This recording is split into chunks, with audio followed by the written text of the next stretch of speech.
आज आपण सगळीकडे पाहत असतो, आपला मुलगा मुलगी मोठ्या शाळेत शिकावे, चांगल्या मार्काने उत्तीर्ण व्हावे असे सगळ्यांना वाटत असते।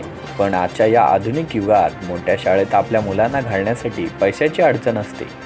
अशा हुशार व गरीब असणाऱ्या व सर्व वर्गातील विद्यार्थ्यांना पैठण येथील विद्यामंदिर कोचिंग क्लासेसनी अनोखा आदर्श समाजासमोर ठेवला आहे। मराठी माध्यमातून आलेली पायल जाजू हिने नीटच्या परीक्षेत 577 मार्कांनी घेऊन पहिली आली आहे। अशा अनेक विद्यार्थी आज विद्यामंदिर कोचिंग क्लास पैठण येथे घडत आहेत। अशा या क्लासेसविषयी आणि परीक्षेत मिळवलेल्या यशाबद्दल पायलने आपली प्रतिक्रिया दिली। मी पायल जगदीश जाजू, मला नीटमध्ये 577 गुण मिळाले आहे। माझ्या या यशामध्ये माझे पालक व विद्यामंदिर क्लासचा मोलाचा वाटा आहे।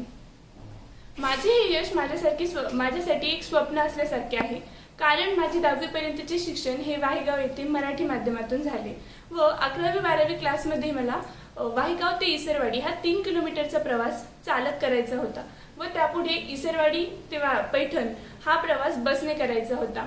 या सर्व गोष्टीवरती मात करून मी 8 ते 10 तास दररोज अभ्यास करून हे यश संपादन केले। शेवटी तुम्हाला एवढेच सांगेल की आपले माध्यम हे आपले भविष्य ठरवत नाही, तर तुम्ही घेतलेली मेहनत व तुम्हाला लाभलेले योग्य मार्गदर्शन यावरतीच तुमचे भविष्य अवलंबून असते। यावेळी पालकांमधून व विद्यार्थ्यांमधून विद्यामंदिर कोचिंग क्लासेसचे सर्वत्र कौतुक होत आहे। प्रतिनिधी महाराष्ट्र 24 तास औरंगाबाद।